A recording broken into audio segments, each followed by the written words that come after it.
ছাত্র জনতার গণ অভ্যুত্থানে ক্ষমতাচ্যুত প্রধানমন্ত্রী শেখ হাসিনা ভারতে পালিয়ে গিয়ে নতুন চক্রান্ত করছেন বলে অভিযোগ করেছেন বিএনপির মহাসচিব মির্জা ফখরুল ইসলাম আলমগীর। দেশে সংখ্যালঘু সম্প্রদায়ের উপর হামলা চলছে এই গুজব তুলে আন্তর্জাতিক মহলে শেখ হাসিনা এই নতুন চক্রান্ত করছেন বলে দাবি করেন তিনি। রংপুরে পুলিশের গুলিতে শহীদ আবু সাইদের বাড়িতে গিয়ে মির্জা ফখরুল দেশজুড়ে শিক্ষার্থী হত্যাসহ অসংখ্য গুম খুনের অভিযোগে শেখ হাসিনার বিচার দাবি করেন।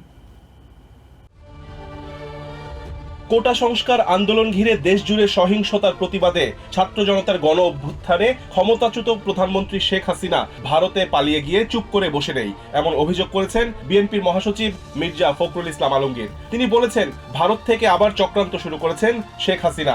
দেশে সংখ্যালঘু সম্প্রদায়ের উপর হামলা চলছে এই গুজব তুলে আন্তর্জাতিক মহলে নতুন চক্রান্ত করছেন বলে দাবি তার। বুধবার দুপুরে রংপুরের পীরগঞ্জের জাফরপাড়ায় কোটা আন্দোলনে পুলিশের গুলিতে নিহত আবু সাইদের বাড়িতে যান বিএনপি মহাসচিব। সেখান থেকে জাফরপাড়া দারুল উলুম বহুমুখী কামিল মাদ্রাসায় গিয়ে এক সম্প্রীতি সমাবেশে যোগ দেন মির্জা ফখরুল। তিনি বলেন, হিন্দু মুসলমান বৌদ্ধ খ্রিস্টান সবাই একসঙ্গে যে নতুন স্বাধীনতা পেয়েছে বাংলাদেশ, তাকে সুসংহত করার জন্য সম্প্রীতি সমাবেশ করছেন তারা। পীরগঞ্জ উপজেলা বিএনপি আয়োজিত সম্প্রীতি সমাবেশে প্রধান অতিথির বক্তব্যে মির্জা ফখরুল অভিযোগ করেন, এই ভয়াবহ হত্যাকারী সরকার পালিয়েছে, কিন্তু তার প্রেতাত্মারা দেশে রয়েছে। শেখ হাসিনার বিচার করতে হবে। তিনি ছাত্র আন্দোলনে হত্যাকাণ্ডে ছাত্র জনতা নিহত হওয়ার ঘটনায় দায়ী পুলিশ সদস্যদেরও বিচার দাবি করেন। আবু সাইদ তার বুকের রক্ত দিয়ে বাংলাদেশে নতুন ইতিহাস তৈরি করেছেন বলে মন্তব্য করেন মির্জা ফখরুল ইসলাম আলমগীর। তিনি বলেছেন, আবু সাইদের কারণে অসংখ্য মানুষ জেগে উঠেছেন, সেই ভয়ে শেখ হাসিনা ভারতে পালিয়েছেন। এর আগে বেলা 1:30টার দিকে মির্জা ফখরুল ইসলাম আলমগীর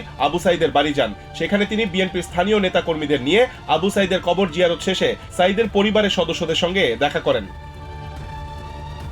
রিজওয়ান কাদের, TVN 24 নিউজ ডেস্ক।